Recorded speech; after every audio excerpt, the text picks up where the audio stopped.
सभी हिंदी साहित्य प्रेमियों का हिंदी साहित्य की क्लास में आपका हार्दिक स्वागत अभिनंदन। हम पढ़ रहे हैं रीति काल से संबंधित महत्वपूर्ण प्रश्न उत्तर। हमने 130 क्वेश्चन कर लिए हैं। अब हम 131 से शुरू करेंगे। देखिए क्वेश्चन है, कवि कल्पतरु किसकी रचना है? ठीक है। ललित ललाम किसकी है? शिवा बावनी और काव्य निर्णय। देखिए कवि कुल कल्पतरु, तो कवि को कुल की क्या होती है? चिंता होती है। ललित ललाम किसकी है? तो मैंने आपको बताया था ललित लाम और रसराज मतीराम जी की रचना है। शिवा बावनी किसकी है? भूषण की है। और काव्य निर्णय, काव्य का निर्णय कौन नहीं कर सकते? भिखारी लोग। तो कवि कुल तरु, इसमें 3 2 और क्या आएगा? 1 सॉरी 3 4 3 4 1 और 2। ठीक है, देखिए देखते हैं हम इसमें 3 4 1 और 2 कहाँ पे हैं? 3 4 1 और 2 बी ऑप्शन में है। ठीक है, चलिए आगे देखते हैं। सही सुमेल निम्नवत इस प्रकार से हैं। कवि कुल कल्पतरु चिंतामणि की है, ललित ललाम मतीराम की है, शिवा बामनी भूषण, काव्य निर्णय भिखारी दास की रचना है। आगे पढ़ते हैं। रीति मुक्त कवियों के संदर्भ में इनमें से कौन सा कथन गलत है? आपसे गलत पूछा। रीति मुक्त कवियों के संदर्भ में इनमें से कौन सा कथन गलत? देखिए रीति मुक्त कवि मैंने आपको बताए थे घनानंद, आलम, ठाकुर, बोधा और एक है द्विजदेव। ठीक है, तो देखिए रीति मुक्त कवियों में प्रेम वर्णन में विरह व्यथा प्रधान थी। रीति मुक्त कवियों ने प्राचीन काव्य परंपरा को बड़ी गहराई से ग्रहण किया है। रीति मुक्त कवियों ने रीतिबद्ध कवियों जैसी इंद्रिय वासना नहीं है। आगे क्या है? रीति मुक्त काव्य में कवियों की प्रेमानुभूति को आत्माभिव्यक्ति की शैली में स्थान प्राप्त हुआ है। देखिए इसमें बी ऑप्शन इसका सही है। ये कथन गलत है। क्यों गलत है ये भी मैं आपको बताती हूँ। रीति मुक्त कवियों ने प्राचीन काव्य परंपरा को बड़ी गहराई से ग्रहण किया। इन्होंने ग्रहण नहीं किया है। रीतिबद्ध और रीति सिद्ध लोगों ने रीतिबद्ध ने तो ग्रहण किया है, लेकिन रीति सिद्ध उनसे संबंधित ग्रंथ करते थे। लेकिन जो रीति मुक्त है ना, वो इनसे बधे हुए नहीं थे, वो मुक्त थे, बिल्कुल मुक्त थे। वो जो पुरानी जो प्राचीन जो काव्य परंपरा है उसकी जो बड़ी गहराई से को ग्रहण नहीं करते थे, वो उनसे बंधे हुए नहीं थे, वो बिल्कुल मुक्त थे उनसे। तो आप इसका अर्थ समझ गए होंगे कि मैंने बी ऑप्शन का आंसर क्यों लगाया है। देखिए रीति मुक्त कवियों के संदर्भ में रीति मुक्त कवियों ने प्राचीन काव्य परंपरा में बड़ी गहराई से ग्रहण किया, यह कथन क्या है? गलत है। रीति मुक्त कवियों के प्रेम वर्णन में विरह व्यथा प्रधान थी, बिल्कुल ठीक थी।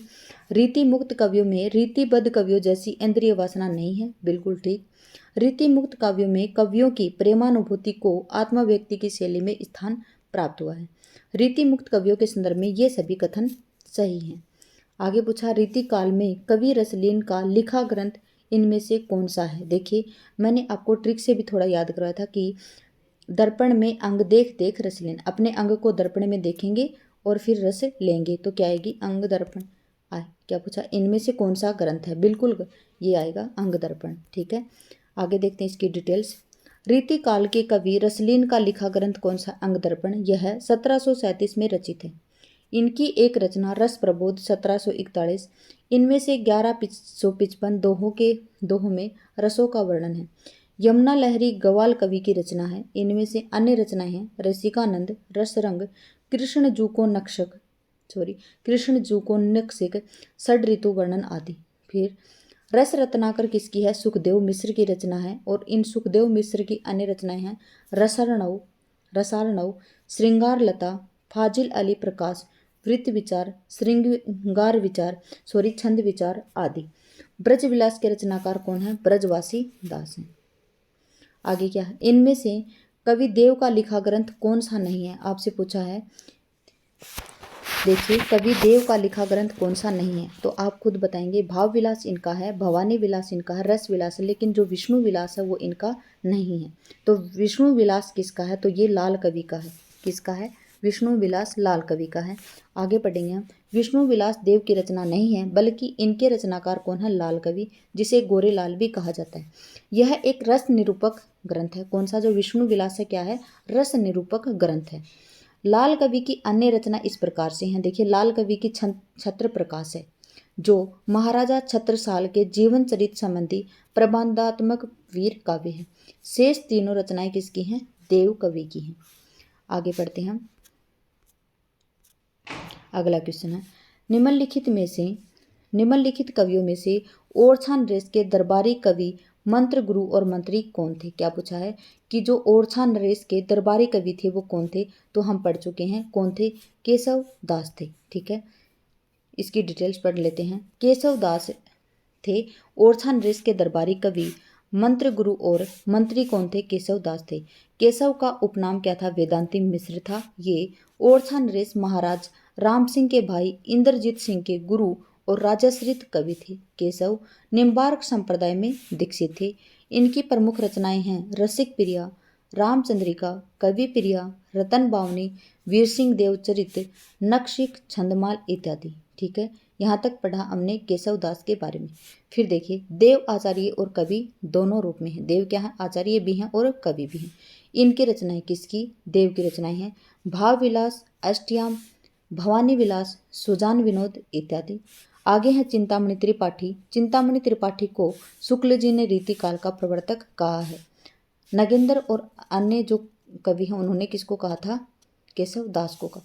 इनकी रचनाएं किसकी? जो चिंतामणि त्रिपाठी उनकी रचनाएं हैं श्रृंगार मंजरी, रस विलास, छंद विचार पिंगल, कवि कुल कल्पतरु, कवित्व विचार आदि। भूषण शिवाजी और छत्रसाल के राजाश्रित कवि थे। भूषण थे वो क्या थे? शिवाजी और छत्रसाल के राजाश्रित कवि थे। इनकी रचनाएं शिवराज भूषण, शिवा बावनी और छत्रसाल दशक। आगे है निम्नलिखित ग्रंथों में से कौन सा ग्रंथ केशव का रचित नहीं है? केशव द्वारा कौन सा नहीं? विज्ञान गीता है, जहांगीर जस चंद्रिका है, छंदमाल है। अब तो आप खुद भी लगा लेंगे क्योंकि मैंने इतने क्वेश्चन करवा दिए आपको। भाषा भूषण इनका नहीं है। ठीक है, भाषा भूषण किसकी नहीं है? केशव दास की रचना नहीं है। तो आप बताएं कि भाषा भूषण किसकी है? तो भाषा भूषण जसवंत सिंह की रचना। किसकी रचना है? जसवंत सिंह की रचना है। पढ़ते हैं इसकी डिटेल्स। देखिए, भाषा भूषण ग्रंथ केशव दास द्वारा रचित नहीं है, बल्कि भाषा भूषण ग्रंथ की रचना किसने की थी? जसवंत सिंह ने की थी। आगे क्या है? विज्ञान गीता, जहांगीर जस चंद्रिका और छंदमाल किसकी रचना है? केशव दास की रचनाएं हैं। ठीक है, केशव दास की अन्य रचनाएं भी कौन सी हैं? देखिए, रसिक प्रिया है, रामचंद्रिका है, कवि प्रिया, रतन बावनी, वीर सिंह देवचरित, नक्शिक और छंदमाल। ठीक है, निम्न में से कौन सा ग्रंथ चिंतामणि का नहीं है? पूछा क्या आपसे? चिंतामणि का नहीं है, तो कौन सा नहीं है? चिंतामणि का काव्य विवेक है, कवि कुल कल्पतरु भी है और काव्य प्रकाश भी है। कवि प्रिया इनका नहीं है। तो आप बताएंगे कवि प्रिया किसका है? तो हम अभी पढ़ चुके हैं कि कवि प्रिया किसकी है? केशव दास की रचना है। तो डी ऑप्शन इसका सही आंसर आएगा। देखिए, कवि प्रिया ग्रंथ आचार्य चिंतामणि का नहीं है। कवि प्रिया ग्रंथ रीतिकालीन कवि केशव दास की कृति है। इनकी अन्य कृतियां हैं रसिक प्रिया, नक्शिक, छंदमाल, रामचंद्रिका, वीर सिंह देवचरित, रतन बावनी, विज्ञान गीता, जहांगीर जस चंद्रिका इत्यादि। चिंतामणि द्वारा रचित कुल कृति कौन सी हैं? कवि कुल कल्पतरु, रस विलास, काव्य विवेक, काव्य प्रकाश, श्रृंगार मंजरी और छंद विचार। आप केशव दास और जो चिंतामणि त्रिपाठी है शायद इनकी रचनाएं आपको कंप्लीट याद हो गई होंगी। देखिए, ये क्या है? नहीं पराग नहीं मधुर मधु, नहीं विकास इहि काल, अली कली ही सो बिंध्यो, आगे कौन हवाल। ये पंक्तियाँ किस भाषा में? तो देखिए, ये पंक्तियाँ तो किस में है? ब्रज भाषा में। किस में है ये? बिहारी की बिहारी सच्चाई में है ये। ठीक है, किसने कहा था ये? बिहारी जी ने कहा था। किसके लिए कहा था? तो देखिए, जो राजा जयसिंह है, जयपुर राजा जो जयसिंह है, वो एक नव युवती प्रौढ़ा अपनी जो रानी थी उसके प्यार प्रसंग में इतने फंस गए थे कि वो अपने राजमहल से बाहर ही नहीं आते थे। तो किसी प्रकार से ये दोहा इन्होंने लिखा, नहीं पराग नहीं मधुर मधु, नहीं विकास इहि काल, अली कली ही शो बिंध्यो, आगे कौन हवाल। तो ये राजा के पास यह दोहा पहुंचा और वे आकर बाहर आए राजमहल से और राजकाज में लग गई। उसके बाद में उन्होंने दोहे करने के लिए कहा बिहारी को, और बिहारी ने 700 दोहे किए। और फिर एक दोहे के लिए एक असरफी कौन दिया करते थे? राजा महाराज जयसिंह दिया करते थे। ठीक है, आप याद रखेंगे। तो इनकी भाषा बिहारी सतसई की भाषा आप सभी को पता होगी कि उनकी भाषा क्या थी? ब्रज भाषा थी। ठीक है, आगे बढ़ते हम। नहीं पराग नहीं मधुर मधु, नहीं क्या पढ़ा हमने? नहीं पराग नहीं मधुर मधु, नहीं विकास इहि काल, अली कली ही शो बिंदो, आगे कौन हवाल। तो ये पंक्तियाँ किसकी हैं? बिहारी दास जी का दोहा है और किस भाषा में? तो ब्रज भाषा में, किस में है, ब्रज भाषा में। तो देखिए, नहीं पराग नहीं मधुर मधु और आगे कौन हवाल, उक्त पंक्ति ब्रज भाषा में है। रीति काल के जो रीति सिद्ध कवि हैं कौन, बिहारी की ये पंक्तियां हैं। बिहारी का एकमात्र रचना बिहारी सच्चाई है जिसमें 719 दोहे हैं। लेकिन देखिए, जो बिहारी रत्नाकर लिखी है, जगन्नाथ दास रत्नाकर ने, उन्होंने उसमें 713 दोहे बताए हैं। ठीक है, फिर क्या है, प्रबोध पचासा के रचनाकार कौन है, तो आप बताएंगे जो प्रबोध पचासा है वो किसकी है, भूषण की है, देव की है, पद्माकर भट्ट की है और रसखान की है। तो किसकी है, जो प्रबोध पचासा है वो किसकी है, एक तो ये भक्ति विरूपक ग्रंथ है और प्रबोध पचासा किसकी है, ये पद्माकर भट्ट की रचना है। ठीक है, आगे हम पढ़ते हैं इसकी व्याख्या। देखिए कहाँ पे है, ये प्रबोध पचासा है, ये भक्ति निरूपक विषय ग्रंथ है। इसके रचनाकार कौन है, पद्माकर भट्ट हैं। इनकी अन्य रचनाएं और विषय निरूपण इस प्रकार से, देखिए जो पद्माकर भट्ट की रचनाएं हैं कौन सी, जो हमने पढ़ा प्रबोध पचासा, वो क्या थी, एक भक्ति निरूपक विषय ग्रंथ था। हिम्मत बहादुर बिरदावली है, ये क्या है, 211 छंदों में हिम्मत बहादुर बिरदावली का, बहादुर का शौर्य वर्णन है और ये क्या है, एक प्रबंध काव्य है। प्रताप सिंह, जो प्रताप सिंह विरुदावली है, उसमें 117 छंदों में प्रताप सिंह का शौर्य वर्णन है और ये भी क्या है, एक प्रबंध काव्य है।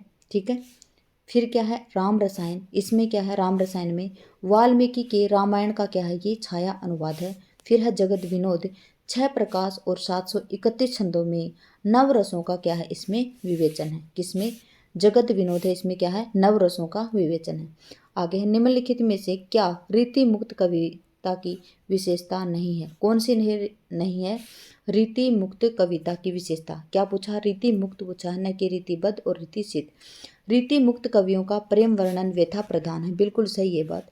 प्राचीन काव्य परंपरा का अनुसरण इनकी उल्लेखनीय विशेषता है। वहीं आ गया है जो हमने पिछले क्वेश्चन में पढ़ा था, प्राचीन काव्य परंपरा का अनुसरण इनकी उल्लेखनीय विशेषता है।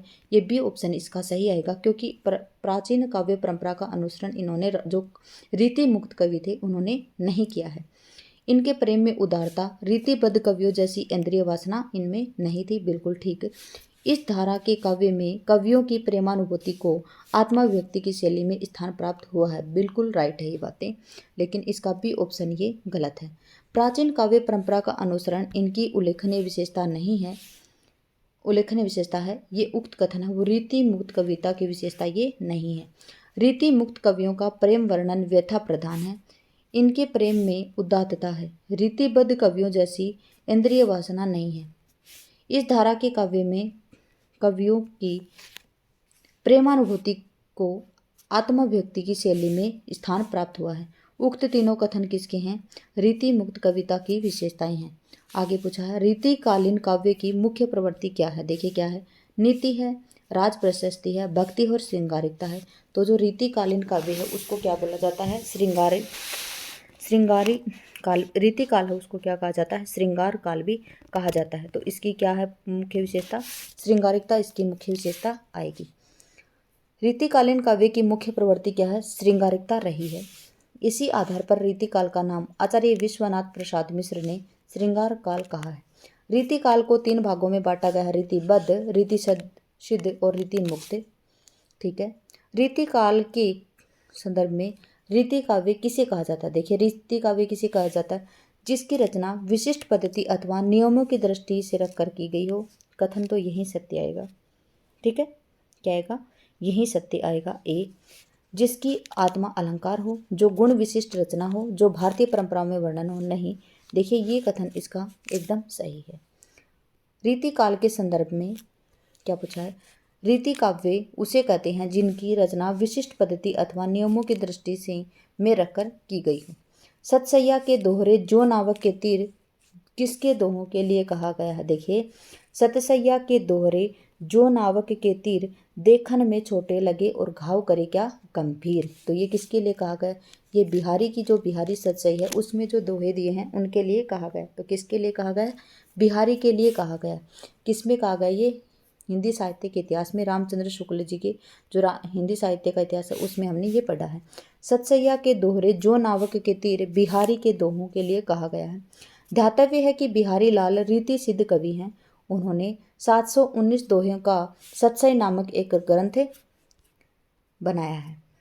आगे दिया है, इनकी भाषा परिनिष्ठित साहित्यिक ब्रजभाषा है। डॉक्टर जॉर्ज ग्रेसन के अनुसार, डॉक्टर जॉर्ज ग्रेसन ने क्या कहा कि यूरोप में, पूरे यूरोप में बिहारी सच्चे के समक्ष कोई भी रचना नहीं है। ठीक है। निम्नलिखित में से कौन आचार्य और कवि दोनों रूपों में जाने जाते हैं? तो कौन जाने जाते हैं? आचार्य और कवि के रूप में दोनों रूपों में कौन जाने जाते हैं? तो जाने जाते हैं कवि देव। कौन जाने जाते हैं? कवि देव। ठीक है। दिए गए जो रीतिकालीन रचनाकार हैं उनमें देव, आचार्य और कवि दोनों रूपों में जाने जाते हैं। देव हित हरिवंश के अनन्य संप्रदाय में दीक्षित थे। इनकी प्रमुख रचनाएं इस प्रकार से हैं: भाव विलास, अष्टयाम, भवानी विलास, राग रत्नाकर, कुशल विलास, देवचरित, प्रेम चंद्रिका, जाति विलास, शब्द रसायन, इसे काव्य रसायन भी कहा जाता है, सुख सागर तरंग, देव माया प्रपंच, देव शतक, सुजान विनोद और प्रेम तरंग। देखिए, बरवे नायिका भेद किसकी रचना है? आप बताएंगे। जो बरवे नायिका भेद है ये किसकी रचना है? तो बरवे नायिका भेद रहीमदास जी की रचना है। किसकी रचना है? रहीमदास जी की रचना है। देखिए, बरवे नायिका भेद रहीमदास जी की रचना है। यह अवधी भाषा में लिखा प्रथम रीति निरूपक ग्रंथ है।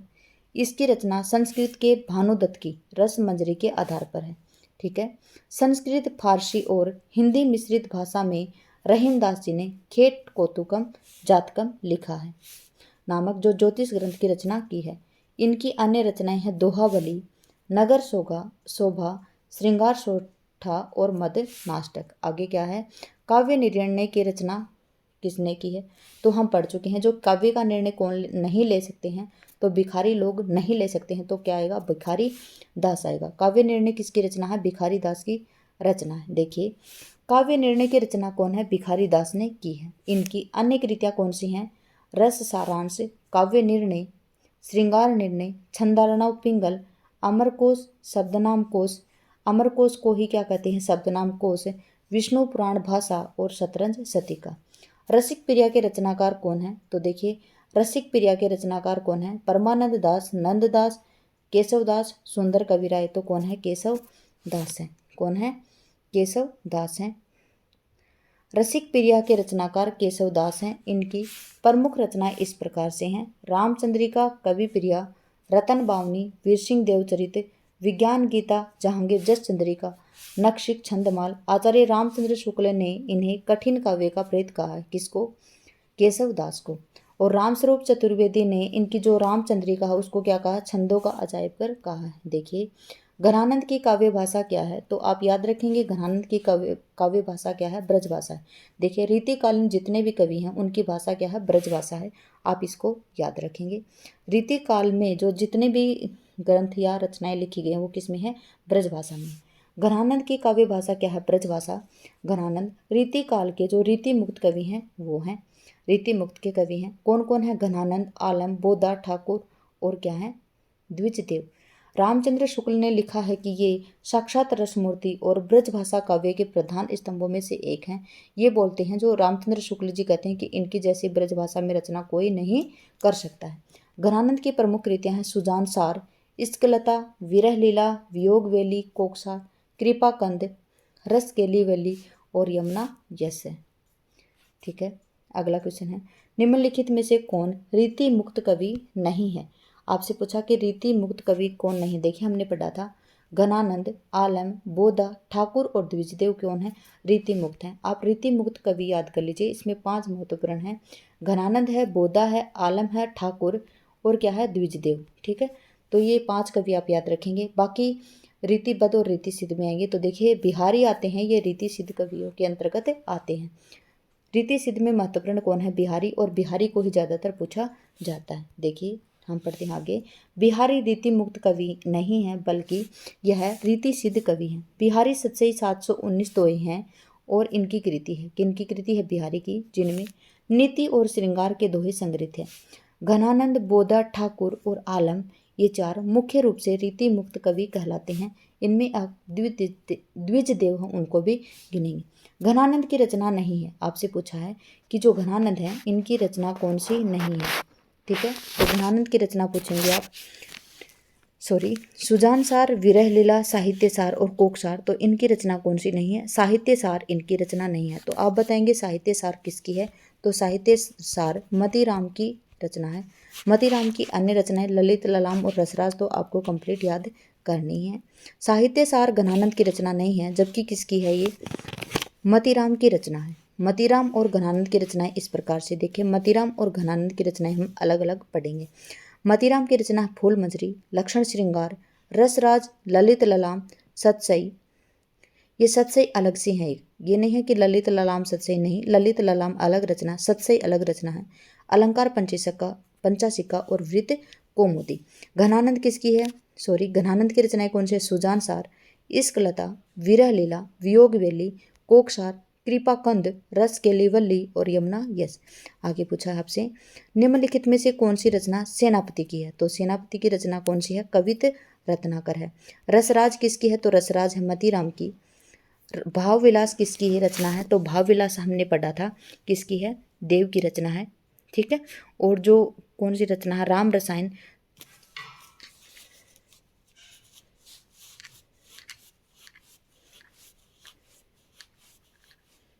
राम रसायन हमने पढ़ा था किसकी रचना थी ये? आगे पढ़ते हम। सेनापति द्वारा रचित मुख्यतः 2 ग्रंथ माने जाते हैं। कवित रत्नाकर, इसमें 5 तरंग हैं, जिसमें 394 छंद हैं। और क्या वर्णन है इसमें? राम कथा का वर्णन है। आगे है काव्य कल्प द्रुम, इसे रीति ग्रंथ माना जाता है। इनके विषय में रामचंद्र शुक्ल ने लिखा है कि ये बड़े ही सहृदय कवि थे। ऋतु वर्णन तो इनके जैसा और किसी श्रृंगारी कवि ने नहीं किया। सेनापति किसके बारे में कथन है? ये सेनापति के बारे में कथन है रामचंद्र शुक्ल जी का। सेनापति ब्रजभाषा के कवि हैं और इनका सर्वाधिक प्रिय अलंकार क्या था? श्लेष है। काव्य रसायन के रचयिता कौन है? देखिए, काव्य रसायन के रचयिता कौन है? देव, बिहारी, केशवदास और मतीराम। तो देखिए, काव्य रसायन और इसी का नाम हमने पढ़ा था दूसरा शब्द रसायन। क्या पढ़ा था? शब्द रसायन। और ये किसकी रचना है?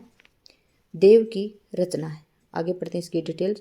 काव्य रसायन के रचयिता कौन है? रीति काल के प्रमुख कवि देव हैं। देव हित हरिवंश के अनन्य संप्रदाय में दीक्षित थे। इनकी प्रमुख रचनाएं इस प्रकार से हैं: भाव विलास, अष्टयाम, भवानी विलास, राग रत्नाकर, कुशल विलास, देवचरित, प्रेमचंद्रिका, जाति विलास, रस विलास, शब्द या काव्य रसायन। देखिए, इसे शब्द रसायन भी कहते हैं और काव्य रसायन भी।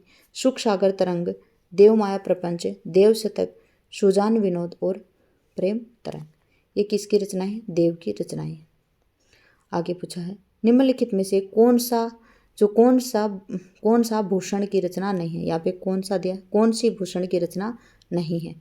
सेवा बावनी, रतन बावनी, शिवराज भूषण और छत्रसाल दशक।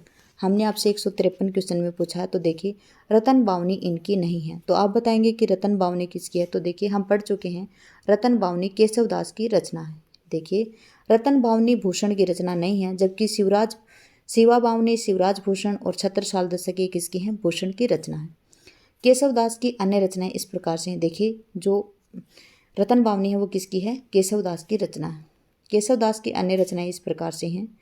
देखिए, कौन कौन सी हैं केशवदास की रचनाएं?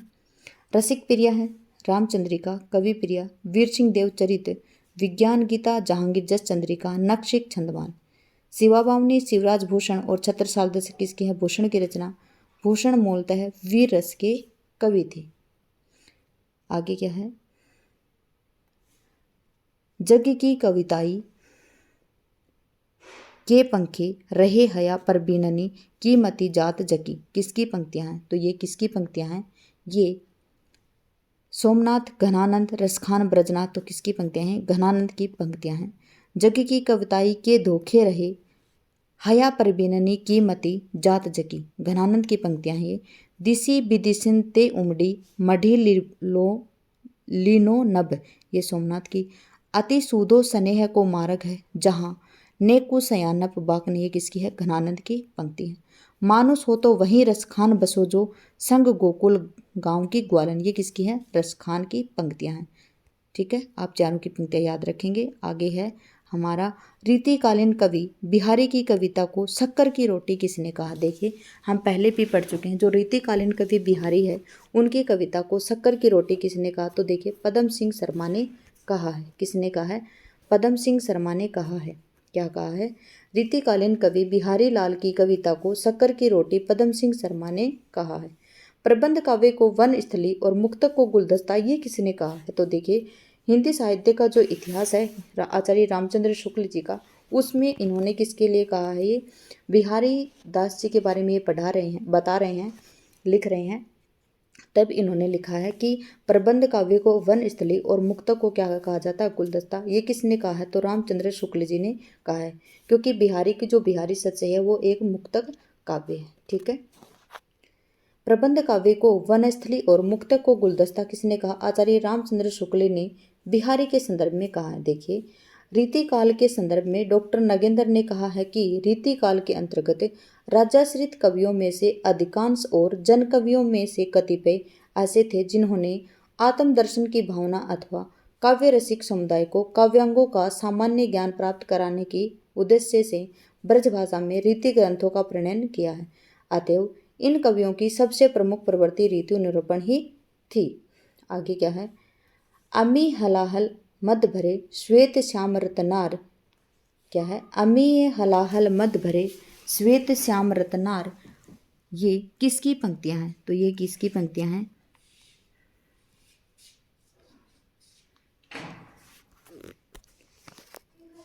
हम पढ़ते हैं ये किसकी पंक्तियां हैं? ये रसलीन की पंक्तियां हैं। किसकी पंक्तियां हैं? रसलीन की पंक्तियां हैं। पंक्तियां बहुत ही इंपॉर्टेंट हैं, आप याद रखेंगे। क्या है? अमी हलाहल मद भरे श्वेत श्याम रतनार, जित मरत झुकी झुकी परत। आगे कुछ पंक्तियां हैं, मुझे याद नहीं आ रही की पंक्ति है। अन्य पंक्तियों का विवरण इस प्रकार से है। छंद रीति समझे नहीं बिन पिंगल के ज्ञान, ये सोमनाथ की पंक्ति है, ये आपको याद होनी चाहिए। छंद रीति समझे नहीं बिन पिंगल के ज्ञान, ये किसके? सोमनाथ की। ताही की रति कहत है रस ग्रंथन की रीति, ये पद्माकर की रचना है। या अनुरागी चित्त की गति समझे नहीं कोई, ये किसकी है? बिहारी की रचना है। आगे है, रस पीयूष निधि का रचनाकार कौन है? तो कौन है? रस पीयूष निधि के रचनाकार कौन है? आचार्य सोमनाथ, चिंतामणि, मतीराम और देव। तो जो रस पीयूष निधि है उसके रचनाकार कौन है? आचार्य सोमनाथ इसके रचनाकार हैं। ठीक है। रस पीयूष निधि के रचनाकार आचार्य सोमनाथ हैं। इनकी अन्य रचनाएं श्रृंगार विलास, पंचाध्यायी, सुजान विलास, कृष्ण लीलावली, लीलावती, माधव विनोद, चिंतामणि की रचनाएं कौन कौन सी हैं? देखिए, चिंतामणि की रचनाएं हैं रस विलास, छंद विचार पिंगल, श्रृंगार मंजरी, कवि कुल कल्पतरु और काव्य। किसकी पूछे इसमें? चिंतामणि की रचनाएं। तो और कौन सी हैं? काव्य प्रकाश उसके बाद में दी गई हैं। किसकी? मतीराम की रचनाएं हैं फूल मंजरी, साहित्य सार, लक्षण श्रृंगार, ललित ललाम, रसराज, सत्सई, अलंकार पंचाशिका, वृत्त कौमुदी आदि। देव की रचनाएं हैं भाव विलास, भवानी विलास, जाति विलास और काव्य रसायन इत्यादि। आगे है, प्रेम मार्ग का ऐसा प्रवीण और धीर पथिक तथा जबादानी का ऐसा दावा रखने वाला ब्रजभाषा का दूसरा कवि नहीं हुआ। आचार्य शुक्ल का उक्त कथन रीति काव्यलीन काव्य के विषय में है। कौन से कवि के विषय में है? ये क्वेश्चन है 159। देखिए, ये कथन जो प्रेम मार्ग का ऐसा प्रवीण और धीर पथिक तथा जबादानी का ऐसा दावा रखने वाला ब्रजभाषा का दूसरा कवि नहीं है, आचार्य शुक्ल का उक्त कथन रीतिकालीन कवि के विषय में है। तो किसके विषय में? घनानंद के विषय में है। प्रेम मार्ग का ऐसा प्रवीण और धीर पथिक तथा जबादानी का ऐसा दावा रखने वाला ब्रजभाषा का दूसरा कवि नहीं हुआ है। आचार्य शुक्ल का उक्त कथन रीतिकालीन रीति मुक्त धारा के कवि घनानंद के विषय में है। घनानंद की प्रमुख रचनाएं हैं सुजान सार, इश्कलता, विरह लीला, वियोग वेली, कोकसार, कृपाकंद, रसकेली वेली और यमुना यश। जिस कवि की कल्पना की समाहार शक्ति के साथ भाषा की समाज शक्ति जितनी अधिक होगी उतनी ही वह मुक्तक रचना में सफल होगा। यह क्षमता बिहारी में पूर्ण रूप से वर्तमान थी। यह कथन मूलतः किस विद्वान का? देखिए, यह कथन भी आचार्य शुक्ल जी का कथन है। आचार्य शुक्ल जी का कथन आप याद रखेंगे। देखिए, जिस कवि की कल्पना की समाहार शक्ति के साथ भाषा की समाज शक्ति जितनी अधिक होगी, उतना ही वह मुक्तक की रचना सफल होगी। यह क्षमता बिहारी में पूर्ण रूप से वर्तमान थी। यह कथन मूलतः आचार्य रामचंद्र शुक्ल जी का है। इनके सच्चाई के संबंध में रामचंद्र शुक्ल जी ने अन्यत्र कहा है, यदि प्रबंध काव्य एक विस्तृत वनस्थली है तो मुक्तक एक चुना हुआ गुलदस्ता। इसी के साथ 160 नंबर का लास्ट क्वेश्चन था। इसी के साथ हम क्लास को ख़त्म करते हैं। ठीक है, आपका दिन शुभ रहे। क्लास में बने रहने के लिए धन्यवाद। आपका दिन शुभ रहे। जय हिंद, जय भारत, जय जवान, जय किसान।